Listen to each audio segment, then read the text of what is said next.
Okay, I'm so excited. I did corned beef and I did, what is it, 6 jars of corned beef, 2 jars of roast beef, which is beef at my house. And I just opened the pressure canner. I did 1 jar in the center with water just as a space filler. I don't know if that makes a difference or not, but they're just bubbling away. They look so good. Um, So I think we were successful. These are pint jars. Let me grab my jar puller. Hold on.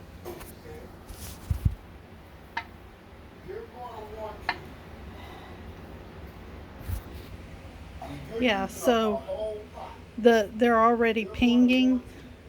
So this is that jar of water. So when you space fill with a jar of water, you can actually leave this on your shelf as sterilized water. If you put in filtered water and then you pressure can it, it supposedly becomes sterilized water. So I did do that. That's a first for me doing the jar as a filler, space filler. Okay, but I got, look at that. That's corned beef. Now it might be, y'all might think it's kind of ugly, um, but you just heat it up in a skillet. And so if you're doing an Irish potato and cabbage dish, you would put it in the skillet with the potatoes and the cabbage, and it would be really good. Or you could just eat it like that, or you could make a corned beef hash with some potatoes and some eggs. Look at that. Now, somewhere in here is my 2 jars of just roast beef. Um, yeah, that's probably the roast beef right there. And I'm just setting them on my cutting board with a towel because I've got to work in a few minutes. I work from home, and so I've actually got a client coming in a few minutes, and so I'm just pulling these out of the canner so they can be cooled, and by the time I'm done working, I can look at them again and see how they look. My kitchen's a mess. I've been running around getting everything, trying to get stuff done.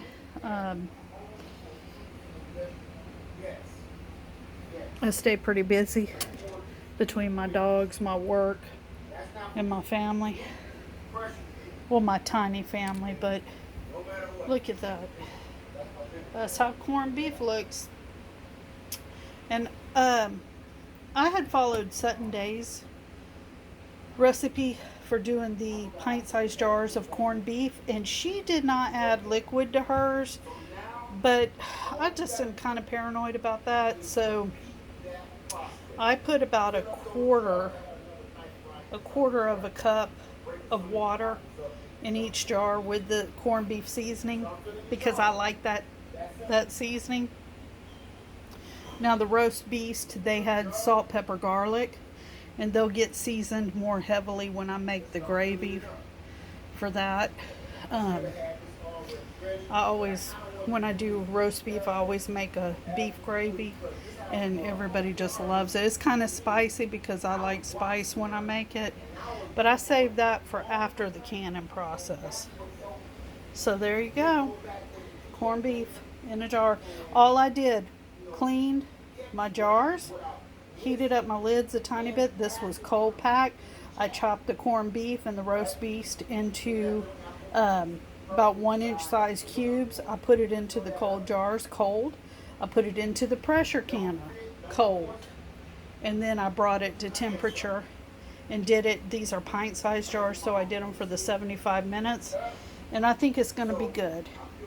And you can see that jar filler that I did is still bubbling. So anyway, got to get to work.